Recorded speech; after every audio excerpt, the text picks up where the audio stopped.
Ele ainda fará em nós e através de nós, em nome de Jesus. Graças a Deus, nós chegamos até aqui. Graças a Deus, o Senhor nos abençoou e nos sustentou até aqui. Nós engrandecemos a Deus pela bondade dEle, pelo amor dEle e pela fidelidade dEle. Nós vamos compartilhar uma palavra que está no livro de Marcos, capítulo 2. Um texto muito conhecido nosso, que são os primeiros versículos, quando a palavra vai falar da cura de um paralítico, vai falar da cura deste moço. Meus irmãos, ele precisava de um milagre, e ele dependia de algumas coisas para um milagre. É um milagre. Às vezes nós precisamos de um milagre na nossa vida financeira. Às vezes nós precisamos de um milagre na nossa vida pessoal. Precisamos de um milagre na vida familiar. Precisamos de um milagre no casamento. O casamento está virado de cabeça para baixo. Nós precisamos de um milagre para um amigo, para um parente, para uma pessoa que você conhece e que você ama. Um milagre. Talvez você precise de um milagre para uma pessoa bem próxima sua, bem próxima nossa, bem próxima dos seus. Um milagre. Um milagre.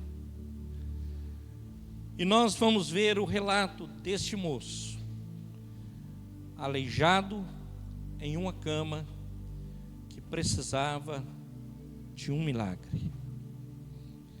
Talvez você já navegou aí nos seus pensamentos, você já devagou em vários lugares, foi a vários lugares.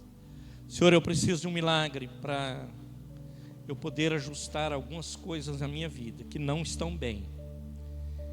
Eu preciso desse milagre. Então nós vamos falar sobre isso. Eu gostaria muito de que você colocasse isso no seu coração. O milagre na nossa vida, ele é muito importante. E digo mais, talvez necessário e talvez urgente. Mas Jesus vai nos ensinar de uma forma diferente. O milagre é importante, mas tem coisas mais importantes do que o milagre. As pessoas vão aos milhares, aos milhões, atrás dos milagres. Nós vemos, quando você vai ao Muro das Lamentações, por exemplo, em Jerusalém, lá tem os tijolos, talvez dos mais antigos da terra, estão lá. Ela foi destruída 4 vezes, então tem 4 camadas. Mas aqueles que esperam, que acreditam que se ele pegar um papel desse, nós levamos lá. Eu levei, o João levou, o Álvaro levou. Vamos fazer aqui conforme a tradição. Eu não lembro o que eu coloquei lá mais. E eles, os judeus ortodoxos, aqueles que batem a cabeça, ficam lá horas, batendo cabeça e vão mexendo. Inclusive, tem a marca da testa deles lá. E eles vão abrindo, abrem uma frestinha no tijolo, eles colocam lá o papelzinho. E tem lá, limpa todo dia. São colocados milhares e milhares desses papéis. As pessoas acreditam muito nisso. As turbas estão atrás disso. Eu não sou contra, eu sou a favor, até porque eu falei necessário e urgente. Eu não sou contra o milagre, sou a favor do milagre. Agora, até corroborando com o assunto que tivemos na igreja um tempo atrás, no mês de dezembro, salvo engano, no domingo passado, não, no outro anterior, no primeiro domingo da nossa viagem, nós estivemos no culto. Gostamos da igreja, uma igreja boa, louvor bom, de qualidade, igreja lotada, confortável, muitos jovens. Ela deve ter umas 300 pessoas. Hoje começavam 2 cultos, 80% jovem universitário, de todos os lugares do mundo. Estão lá ouvindo o evangelho. Nós amamos o louvor, amamos o que ouvimos da palavra, amamos o que deu para entender e o que pôde ser traduzido para nós pela minha filha. E aí nós tivemos um encontro, vários encontros lá, muito especiais, muitos, e eu creio até foi um propósito de Deus nos levar lá, para falar de assuntos específicos com pessoas específicas. Então um crente, ele não sai para uma viagem, ele sai para uma missão. E nós tínhamos, e nós temos essa convicção, nós estamos em missão. Então lá, aconselhamos, nós oramos, nós rimos, nós choramos com crentes, com pessoas que estão chegando agora, que se batizaram hoje, que vão se batizar depois. Essas pessoas sendo evangelizadas, e nós juntos ali podemos dizer: olha, é aqui, caminha aqui, o batismo é isso, mas eu tenho dúvida, mas eu vou te ensinar. Eu posso te ensinar, senta aqui. Lembra no shopping bem ali? Uma turma lá sentada, um traduzindo em alto, tinha um cara tomando um negócio lá assim, nem sei se era bebida, nós aqui fora, não era num lugar fechado, tipo um saguão assim, e nós aqui, e Deus me deu a palavra, eu falei: Ana, deixa eu abrir o texto, eu vou pregar para ela. E preguei, e a menina se derramou em lágrimas. Isso para a glória de Deus. E hoje ela se batizou. Louvado seja Deus. Mexicana, boa toda, gente boa. As turbas vão atrás dos movimentos. As turbas são muitos, milhares e milhares. Voltando para o meu raciocínio.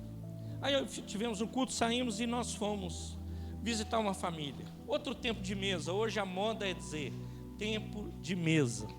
Outra mesa. Mesa é o que mais tem. Brasileiro então gosta de mesa, de comer, né? E aí sentamos à mesa para comer pão de queijo, para servir os americanos com coisa brasileira. E sentamos ali, fomos conversando e tal, lá para um determinado momento.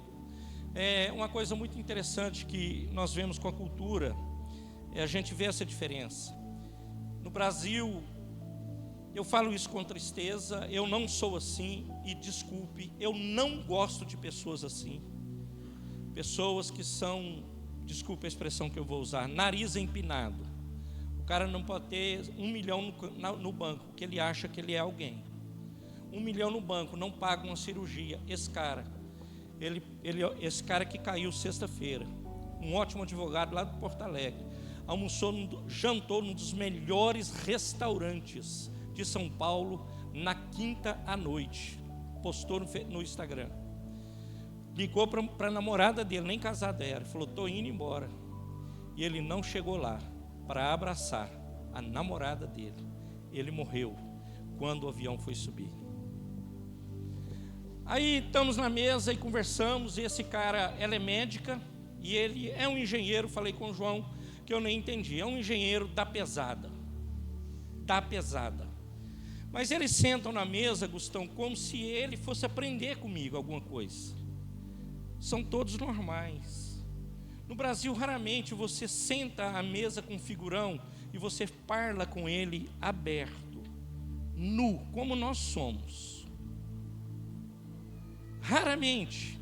Quando que você senta na casa de um médico no Brasil e conversa com ele e come pão de queijo com ele? É difícil. Para mim é. Se para você é fácil, parabéns, glória a Deus pela sua vida. Para mim não é. É tudo, meus irmãos, limitado, eles te colocam para lá. Bom, sentamos à mesa, nessa turma aí. E conversa vai da igreja, amigos da Ana, um povo gente boa. E conversa vai, conversa vem, lá pelas tantas, tudo isso faz parte aqui do sermão. Ele disse assim: o que é que vocês acharam do culto? Uai, nós ia falar o quê? Nós gostamos do culto. E ele especificou. E o louvor? Internacional, bom demais. Uma moça boa toda lá, voz boa, né? Um grupo, não muita gente, não muito loucura, mas um louvor como o nosso aqui, normalzinho. Muito bem. Ele falou assim: rapaz, ele é um dos líderes da igreja. São 6 famílias que plantaram essa igreja lá em Tucson. Ele disse assim: nós temos uma preocupação. Qual é a sua preocupação? A nossa preocupação é que esta igreja, ela esteja cheia e as pessoas não estão assimilando Jesus Cristo. Nós não estamos aqui pregando o evangelho para pessoas terem emoções, para pessoas terem nada disso. Nós estamos aqui para pregar um evangelho, que as pessoas sejam salvas e abençoadas. Eu até fiquei assim meio, sem saber o que falar, porque nós tínhamos falado que o trem era bom demais. Ele disse isso para nós, mas eu falei, ainda brinquei, nem falei com a Ana, esse é um cristão, ou um servo, como é que é? Um discípulo bem tradicional, Ainda falei, eu usei a palavra tradicional. Aí nós trocamos de assunto ali, continuamos comendo pão de queijo e tudo bem. O que eu quero dizer, meus irmãos, que as pessoas, por vezes, e nós vamos aprender isso no texto, eu quero dizer que esse sermão, não o sermão, o texto foi usado no culto de domingo passado lá em Tucson, que eu entendi por volta de 10% do sermão, que eu estava com translator, que eu não trouxe mais, que é tradutor, que não vale, o trem é ruim demais, aí eu larguei lá. Então eu entendi uns 15% da palavra, por conta do texto, obviamente eu sei o que eu estava falando, mas esse sermão foi pregado lá, eles estão na série de Marcos lá. Então, meus amados, o poder de Jesus para perdoar e para curar. Então, Marcos, capítulo 2, eu vou ler até o 12, por favor. Luíde, diz assim: poucos dias depois, tendo Jesus entrado novamente em Cafarnaum, então estava voltando lá, ouviu-se falar que ele estava em casa.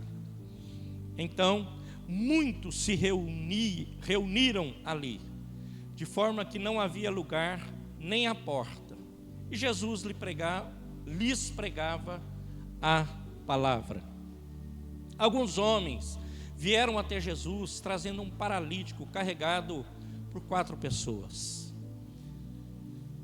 Não podendo levá-lo até Jesus, por causa da multidão, removeram parte da cobertura do lugar onde Jesus estava e, pela abertura no teto, baixaram a maca em que o paralítico estava deitado. Vendo a fé que eles tinham, Jesus disse ao paralítico: filho, os seus pecados estão perdoados. Presta atenção nesse versículo, volta aí, por favor, Luiz. Presta atenção, vendo a fé que eles, plural, não era o paralítico, eles. Pode seguir, varão. Estavam sentados ali alguns mestres da lei, pensando no íntimo. Esse povo, eu não vou pregar isso aqui, mas deixa eu fazer um comentário a partir daqui. Eles tinham razão, meus irmãos, do questionamento, porque eles não conheciam Jesus. Eles só conheciam o Velho Testamento, os fariseus. Então, eles não sabiam o que estava acontecendo. não sabiam. O único erro deles é eles não enxergarem que Jesus podia sim curar no momento que ele queria. Agora, o questionamento, por eles não conhecerem, eles não sabiam, eles não conheciam, vou usar esse termo, eles não conheciam Jesus, eles conheciam o Velho Testamento, o que estava na lei, não o Novo, não o que estava sendo anunciado aqui. Por que esse homem fala assim? Está blasfemando. Quem pode perdoar pecados senão somente Deus? Porque eles não conheciam Jesus. Pode seguir, varão.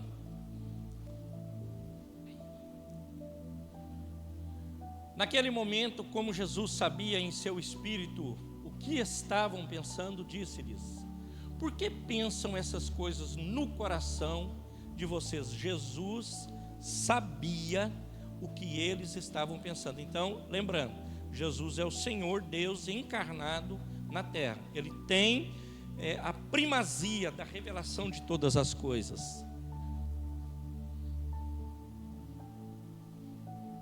O 10, por favor.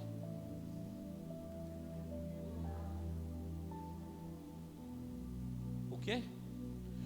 Desculpa. O que é mais fácil dizer ao paralítico: os seus pecados estão perdoados? Ou dizer: levante-se, pega a sua maca e ande? O que é mais fácil? Para Deus, o que é mais fácil? Existe isso? O outro varão. Já é o 10. Mas, para que você saiba que o Filho do Homem tem na terra autoridade para perdoar pecados, disse então ao paralítico: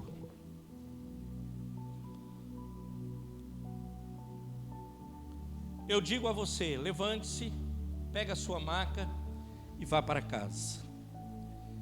E ele se levantou, pegou imediatamente a maca e saiu à vista de todos. Com isso, todos ficaram admirados e glorificavam a Deus, dizendo: nunca vimos nada igual. Senhor, esta é a tua palavra.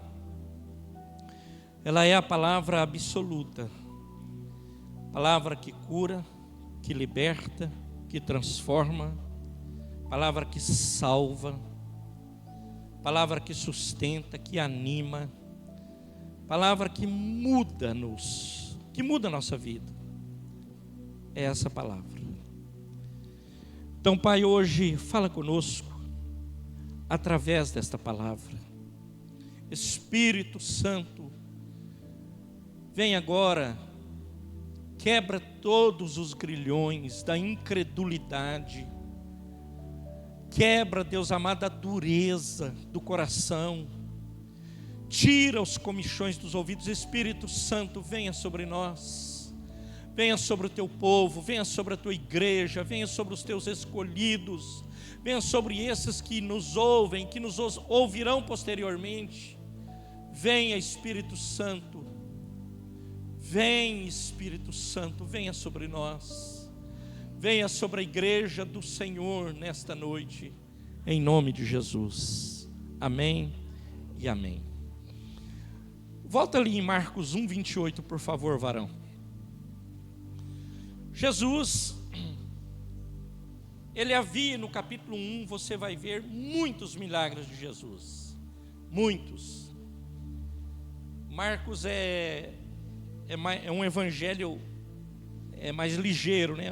Rápido para contar. Mas a paralítica ele contou. E ele fez muitos milagres, muitos mesmos. E aí o que aconteceu? Por conta desses milagres, as notícias se espalharam. As notícias a seu respeito se espalharam rapidamente por toda a região da Galileia. Então, meus amados, Jesus, onde ele fosse, haveria, obviamente, por óbvio, uma turba, um mundaréu, ou um mundo de gente, um mar de gente, para ouvi-lo. Está ali, porque ele fez muitos milagres. As pessoas querem o milagre, elas querem ver o milagre na vida delas, elas querem ver as coisas acontecendo na vida delas. Então, meus amados, onde Jesus fosse, onde ele foi, ele atraiu a multidão. Foram muitas pessoas atrás dele. E agora, meus amados, ele está nesse momento, ele vai pregar a palavra. Então, Jesus, entrado novamente em Cafarnaum, o povo ouviu falar que ele estava em casa. Então, o povo ouviu falar que ele estava em casa. Onde está o milagre? Vamos lá! E vai a galera toda. E lota o lugar, e lota a casa, e enche a casa. E não tinha mais como entrar no lugar. Não havia como entrar, de tanta gente que tinha. O começo do nosso ministério, em São Paulo, lá na rua Aspicuelta é hoje, né? Mas lá que se falava que era Casinha, quem conhecia a igreja antiga, não lembro o nome da rua, nós já tivemos lá, eu e João Pedro, sabemos onde é a casa, que hoje é um estacionamento. Ela começou assim, né? Era a sogra do pastor Walter. Então era uma casa normal.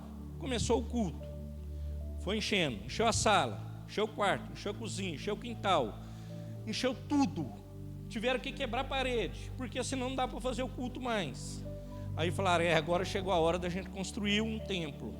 Construiu o templo e foi para onde nós estamos hoje. Então, meus amados, e foi assim, havia sinais, maravilhas acontecendo ali. A época da fundação do nosso ministério, guardadas as devidas proporções, foi esse movimento também em São Paulo. E a história conta para nós que em vários lugares da capital paulista isso estava acontecendo ali, um manifesto do poder de Deus naquela época. E eu engrandeço a Deus, que Deus foi misericordioso conosco e olhou para nós.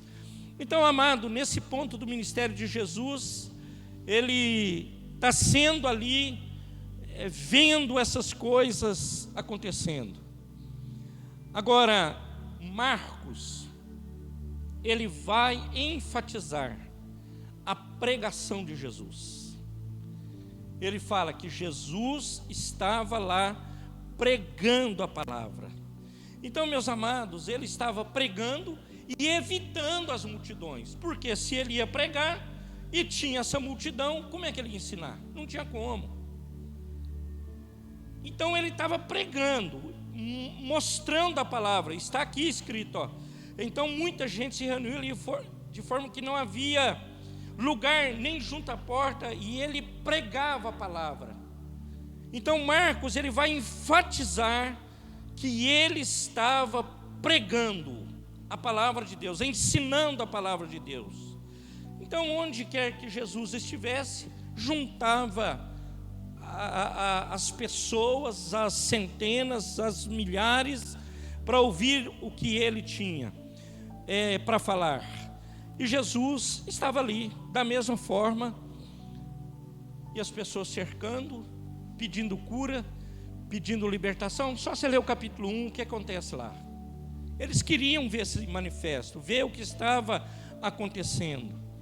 Agora, meus irmãos, imagine essa multidão. Agora chega um paralítico que vai entrar na história, no meio dessa multidão toda, onde Jesus veio pregar a palavra. Então chega esse paralítico no momento da história. Então verso 3, ele vai dizer assim, ó: vieram alguns homens trazendo-lhe um paralítico carregado por 4 deles. Alguns homens no trajeto viram esse paralítico. Guarde essa informação. Os 4 foram diferentes de toda a multidão. A multidão estava indo para o milagre, amém, para amém, para amém, para amém. o que ele estava preocupado? Com a alma dele, com a cura dele. A multidão está indo para lá, eles estão voltando, não para isso, para a multidão. Eles estão indo lá para pegar o cara e levar ele para Jesus. Estão voltando para pegar ele. Então, amados, muitos ali passaram por ele e nem olharam para ele. Você acha que o cara vai olhar? O cara quer mais é correr, brother, e chegar lá e ver minha libertação, minha cura, minha grana. Eu quero ver o resultado do meu encontro lá e rápido, brother. Eu não tenho muito tempo, é isso que eu quero e preciso. Meus amados, e eles olharam para o aleijado, o paralítico, e viram a possibilidade de poder ajudá-lo. Pega esse paralítico e eles rompem todas as barreiras para ajudar o paralítico. Não tem lugar na porta, não tem lugar na janela, não tem lugar, não tem como entrar. As casas não deveriam ser grandes. O modelo de casas que nós conhecemos em Israel não são grandes, são pequenas casas, onde até eles usam muito o telhado, que não é telhado como a gente conhece, eles usam muito o telhado lá para secar roupa, para guardar alimentação, para muita coisa. Normalmente é de palha amarrada. Quem conheceu as casas de palhas antigas do Brasil sabe mais ou menos como é. Eles olham para tudo e falam: não tem jeito. A casa deveria ter escada, mas como é que você vai subir com um paralítico por uma escada? Não tinha como. Então eles falam assim: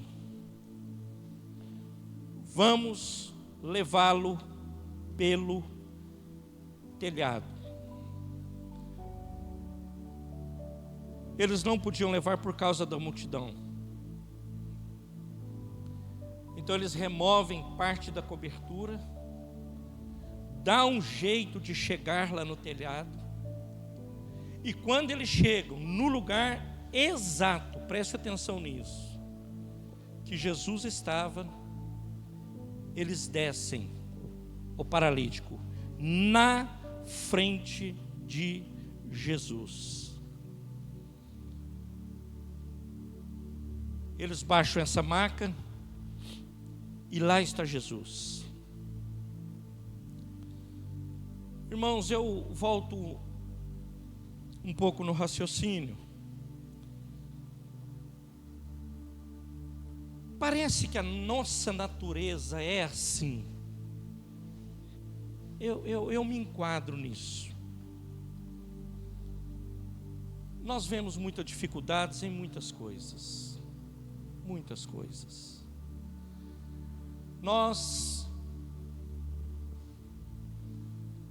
As coisas mais assim, sem noção, desculpe a expressão, nós achamos que é difícil e ponderamos aquilo como dificuldade. Agora imagina esses 4 caras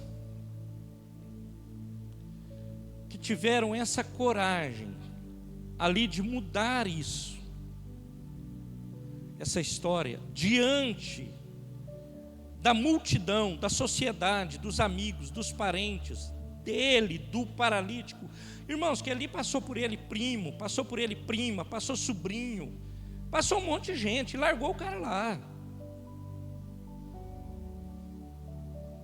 Passou o irmão, talvez, largou o cara lá.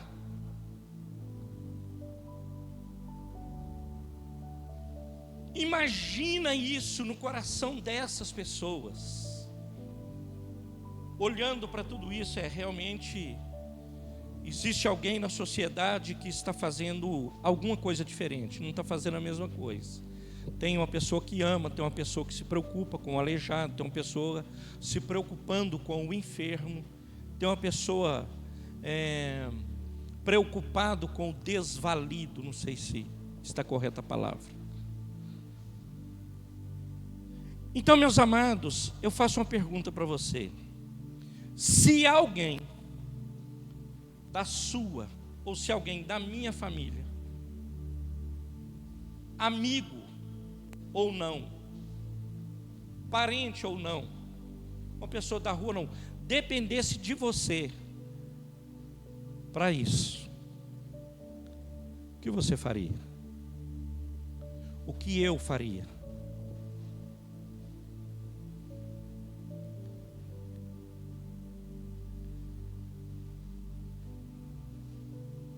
Nós temos que tomar muito cuidado, meus irmãos,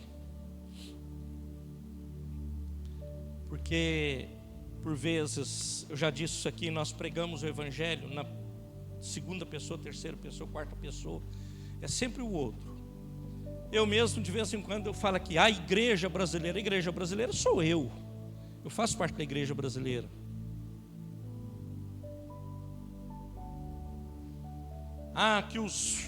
Eu faço parte, a igreja, eu faço parte da igreja, irmãos. Se tem um problema na igreja, eu estou no problema. Agora é muito fácil eu pregar no outro, né? É o outro, é você, sou eu. O que eu faria? O que eu faria se tivesse que levar esse gente boa lá para Jesus? Qual o meu empenho? Quanto eu me empenhei? Então, meu amado, eu estou como a multidão, ou estou como os amigos que levaram ele, não viram o preço, não viram o que estava acontecendo, o que poderia acontecer, não, eles levaram.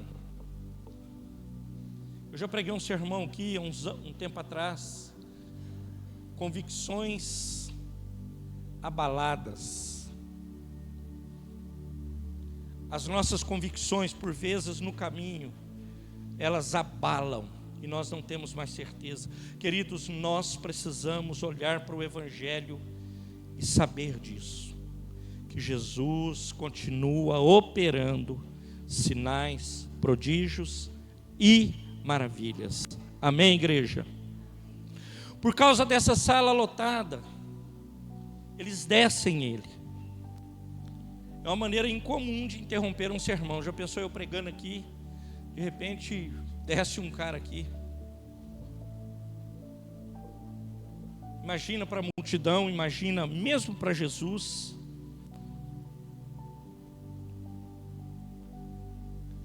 Imagina a cena daquela... eu já cuidei de pessoas acamadas, né? A minha mãe, no finalzinho assim, não acamada literalmente, mas minha sogra assim, mais do que minha mãe. Então a dificuldade que é para mover, Pedro e Eliette estão passando agora por esse momento. O quanto é difícil, né? Dá trabalho, requer força. E nós nem temos capacidade para isso. Agora esses caras desceram o cara do telhado.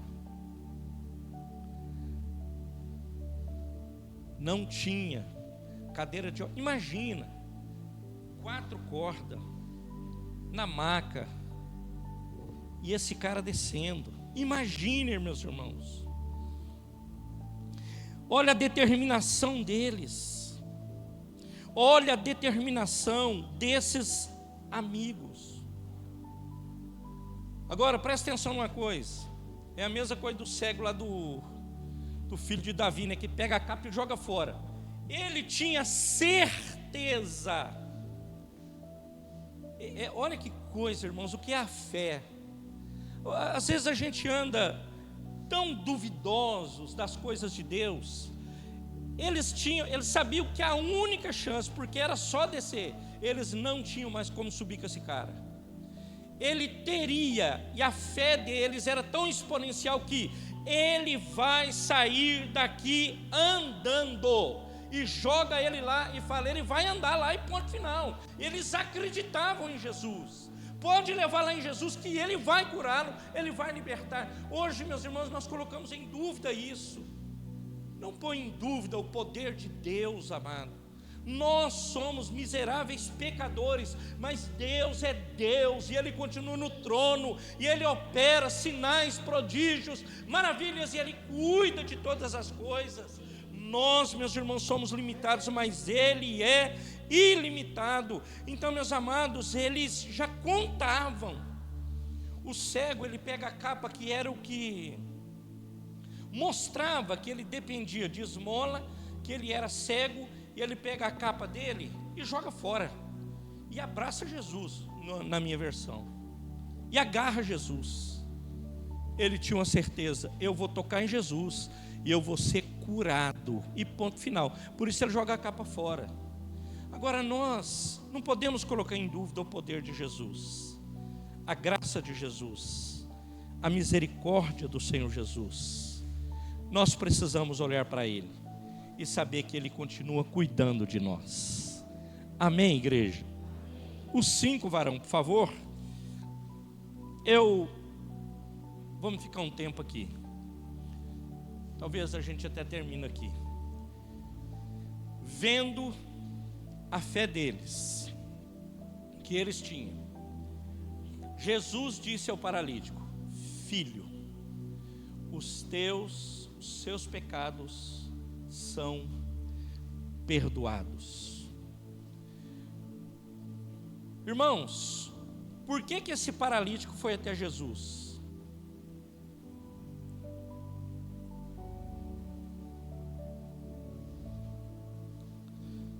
O paralítico foi para ser curado, o cego foi para ser curado, a mulher do fluxo de sangue foi para ser curada. Agora preste atenção. Vendo a fé que eles tinham, Jesus disse ao paralítico, que estava na frente dele, que foi lá para ser curado: os seus pecados estão perdoados. Jesus não fala de cura. Jesus não está preocupado com a cura dele. Que triste, não, galera? Eu queria demais, era um milagre, moço. Eu queria demais, era um toque do Senhor Jesus. Agora, Jesus está ali no versículo, ele viu a fé que eles tinham. Ele viu. Irmãos, pensa como uma coisa perceptível. Ele viu. Agora, o meu vizinho não vê, o meu amigo não vê, o meu parente não vê, não quero ver, ninguém vê. Eu não tenho fé para convidar o meu primo para vir na igreja. Eu não tenho fé. Eu não tenho fé para dizer para ele: olha, eu conheço um Deus que pode curar você, que pode libertar você. Jesus viu a fé deles. A fé deles poderia ser vista. Jesus provou que eles tinham uma fé verdadeira. Jesus provou isso. Eles tinham uma fé verdadeira. Aí Jesus fala assim: filho, os seus pecados estão perdoados. Agora imagina os amigos, Diego. Ele não levou ele lá por causa de pecado. Uai, catou esse cara, pôs na maca, subiu, jogou lá, pôs lá na frente de Jesus, para quê? Para ser curado. E meus irmãos, o que a maioria das pessoas querem, é isso. Quer resolver o problema. Eu disse, importante e às vezes urgente. Oramos aqui daqui a pouco. Irmãos, é isso mesmo, ok. Mas olha como que Jesus, ele dá para nós um alerta. Como que Jesus, no Evangelho, ele vai nos ensinar isso. E os caras podem ter dito assim: Jesus, nós não trouxemos ele aqui por causa de pecado, nós trouxemos ele aqui porque ele precisa de cura, não de perdão. Será se ele tem pecado? Poderiam perguntar para ele. O cara está sofrendo aí, ó. E o Senhor vai falar de pecado. Você quer perdoar pecado? Ele é paralítico, Jesus. A questão aqui não é pecado. Meus irmãos, antes de você e de mim, Jesus sabe qual a maior necessidade da humanidade. Amém, igreja? Ele sabe qual é a necessidade. Ele sabe que não ia adiantar ele curar esse homem. Vamos falar das pernas. E ele tiver as duas pernas, e ele for para o inferno com as duas pernas curadas, o que adianta? Então vocês entendem que no reino as coisas são diferentes do que nós imaginamos. E o texto deixa muito claro isso, que a maior necessidade é que ele seja livre do pecado. O pecado é o verdadeiro problema. O verdadeiro problema é o pecado. E Jesus, meus irmãos, ele vai direto ao problema e aperta. No meu tempo, o Pedrão falou um nome bonito aí, né, na quinta-feira para nós. No meu tempo, a esposa do nosso primeiro pastor, ela dizia, né, sempre que o Senhor, às vezes, ele pega um furúnculo e ele dói aquele trem e aperta até estourar. Irmãos, hoje eu fico pensando, nós aqui ainda ouvimos isso, mas tem muita gente que não ouve isso. Fala, rapaz, isso aí não é evangelho não, hein? Por quê? Porque uma parte significativa dos evangélicos no Brasil, eles querem se dar bem na terra. Negócio de eternidade, segundo plano. Quero ficar legal aqui, mano. E Jesus não olha assim, ele fala assim: os seus pecados te são perdoados. Ele vai na raiz do problema, ele vai no furúnculo e aperta o furúnculo. Então, meus amados, o maior milagre que Jesus operava e opera é o perdão dos pecados. Então ele pega um homem, uma mulher enguiçado,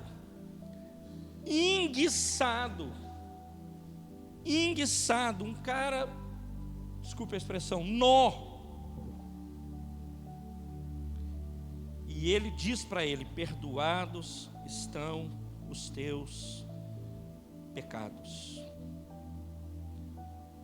Ele atende, querido, sempre a maior das suas necessidades, que é o nosso pecado, que custa o maior preço, mas que traz as bênçãos para a nossa vida e traz resultados extraordinários. Ontem eu fui numa reunião em São Paulo, na igreja, lá na nossa igreja. Junto com a reunião nós tivemos uma palestra sobre finanças. Eu falei com a Rosana agora no caminho, eu não tinha falado com ela, mas foi muito top. Rapaz novo, 51 anos parece, e ele foi membro da nossa igreja, hoje é membro de uma igreja lá na USP. Muito gente boa, o moço, mas bom, não falou nada de pataquada, que você fica olhando esses, para de tomar café que você vai juntar R$5 por dia, para de comer McDonald's, para não sei o que. Ele falou: rapaz, o problema nosso, e ele falou, então eu gostei dele lá quando ele falou assim, ele é um cara bacana, ele fala no Brasil inteiro, ele palestra, cara da tropa de cima, da prateleira de cima. Ele falou assim, falou com um cara lá assim: para a glória de Deus, eu tenho uma Palio Weekend 2007, e daqui 3 anos eu não pago mais IPVA dela. Louvado seja Deus. É bom o Frank que eu gosto disso também. Então é isso aí, ó. Aí ele começa a fazer uns cálculos. Aí ele entra num tema lá muito interessante sobre pet. Aí agora os do pet já arrepiam o cabelo, né?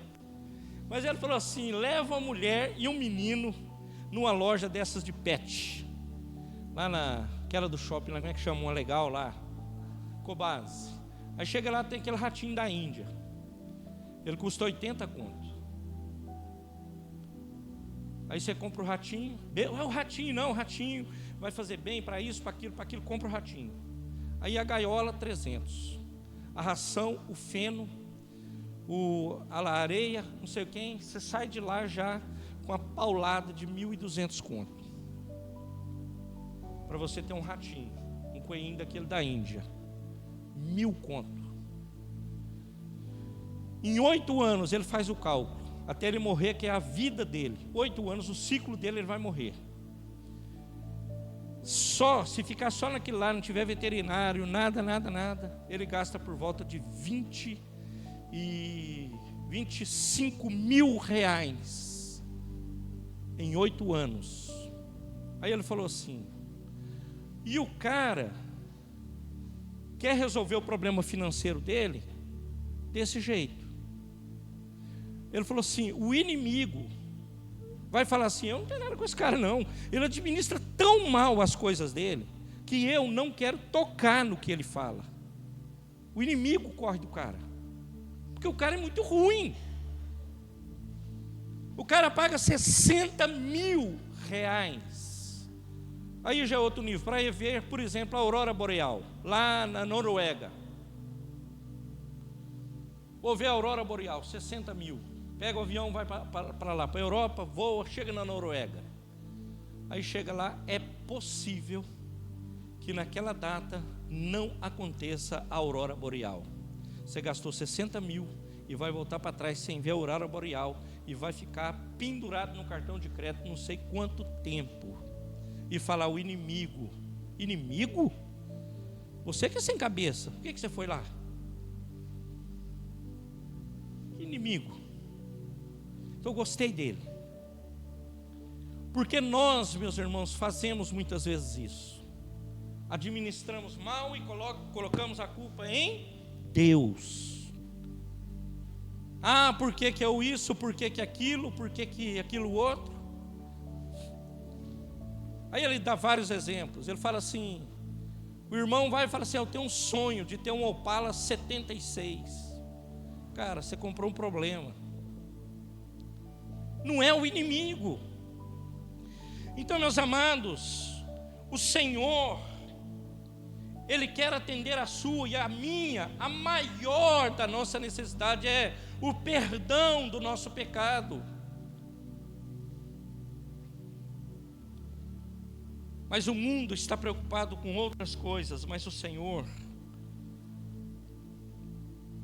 Ele olha para nós, e Ele quer, meus irmãos, que nós venhamos ter essa convicção, essa certeza: eu preciso ser livre do meu pecado. Amém, igreja? Eu vou ler o 6 e termino. Ele vai dizer assim, ó: estavam sentados ali alguns mestres da lei, raciocinando em seu íntimo, pensando ali, o que está acontecendo, o que vai acontecer. São os fariseus. Então, meus amados, eu disse lá no começo que eles não estavam errados, eles estavam certos, estavam examinando, vou usar de novo esse termo, o novo mestre, que eles não conheciam. Novo porque eles não conheciam. O rabino, esse novo rabino, quem é ele? O que ele está falando? Então, meus amados, o erro deles foi recusar, e é o erro da humanidade, é recusar a ver quem é Jesus, é descortinar os olhos. Eu acho que essa oração urgente uma emergência, é nós orarmos para que as pessoas possam ver Jesus e serem perdoadas dos seus pecados. Isso, meus irmãos, é o que precisa ser dito. E eles não enxergaram isso. Eles recusaram isso. Eles não enxergaram que Jesus poderia perdoar os pecados e que isso era importante. E que isso é o que é importante para as nossas vidas. Então, amado, eu vou encerrar dizendo para vocês, dizendo para mim, dizendo para nós: amados, o Senhor, Ele quer operar milagres em nossa vida. E o Senhor tem milagres para a nossa vida. O Senhor tem coisas extraordinárias para a sua vida. O Senhor tem coisas extraordinárias para a minha vida. O Senhor tem coisas extraordinárias para a sua família. O Senhor tem coisas extraordinárias para a minha família. O Senhor tem coisas extraordinárias para essa igreja, para Indaiatuba, para a sociedade indaiatubana. O Senhor tem coisas extraordinárias. Agora, meus irmãos, é necessário que o pecador se arrependa do seu pecado e que ele saiba que não adianta eu continuar querendo o extraordinário, mas o pecado continua igual. Eu quero o milagre, mas eu quero continuar no pecado. Não tem como, as coisas não tem como germinar essa semente. Não tem como. Meus irmãos, e nada a ver com o que eu estou dizendo aqui, tudo que nós plantarmos nós vamos colher, e tudo que o pecador plantar irá colher. Não tem jeito. Não há o que fazer, é verdade. A semente é conforme a sua espécie, já está lá no Gênesis declarado para nós. Então eu preciso reconhecer isso, o mais urgente na minha vida, o mais breve na minha vida.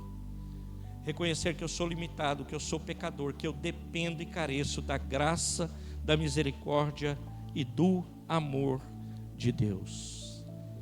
Agora eu quero acumular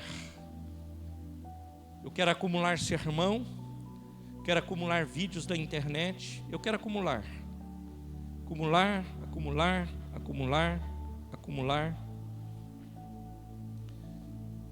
Eu já observei na América há alguns anos isso. Falei com a Rosana, desde a primeira vez que eu estive lá, eu voltei com essa convicção. Por que que a América é o primeiro mundo?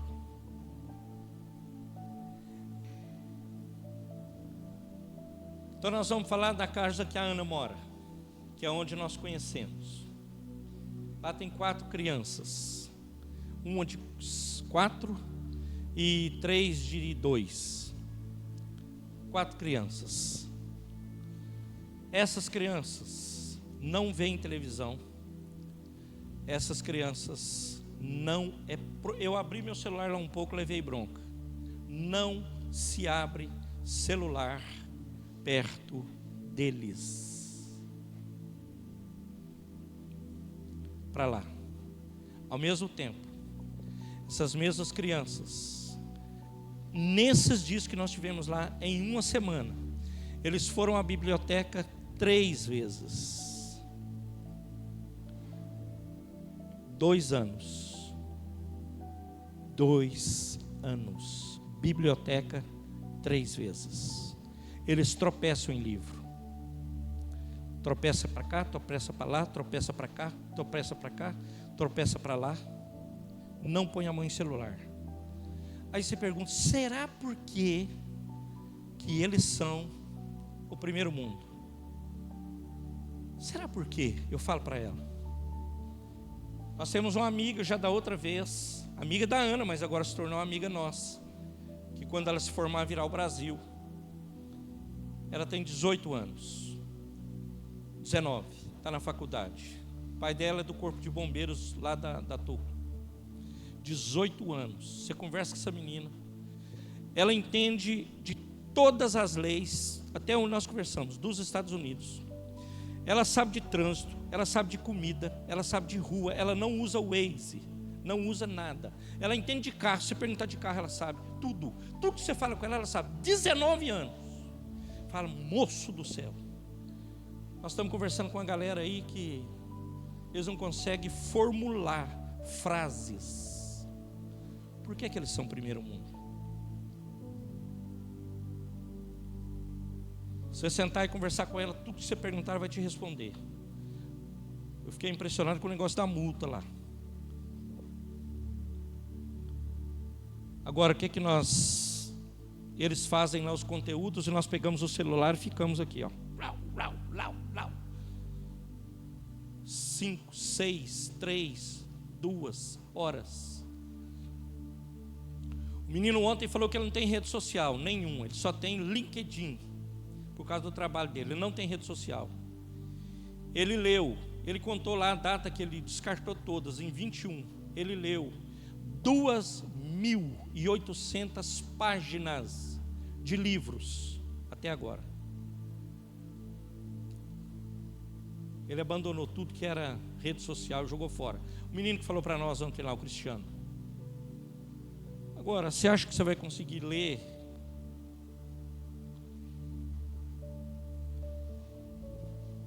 Eu vou conseguir? Não vou, irmãos. Então vamos falar na primeira pessoa, né? Eu vou conseguir? Não vou.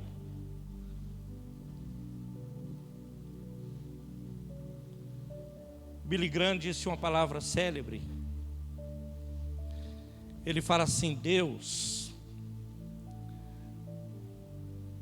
nos deu duas mãos, uma para receber, a outra para dar. Nós não somos cisternas feitas para acumular, somos canais feitos para compartilhar. Deus não vive numa igreja, Deus vive em você. É em você. Então é você que vai falar. Você precisa se consertar com Jesus. Você precisa de Jesus. Você precisa do Senhor. Você precisa de um que pode perdoar os seus pecados. Você precisa, eu preciso, nós precisamos. Então, meu amado, eu termino com a frase que eu já disse aqui algumas dezenas de vezes. Nós estamos em missão. Quer estejamos aqui ou lá, precisamos levar Jesus às pessoas, ou as pessoas a Jesus. Jesus às pessoas, ou as pessoas a Jesus. Foi isso que eles fizeram. Recebeu o milagre? Recebeu. Foi curado? O fim do texto diz para nós que ele pegou a maca dele e saiu andando, foi embora.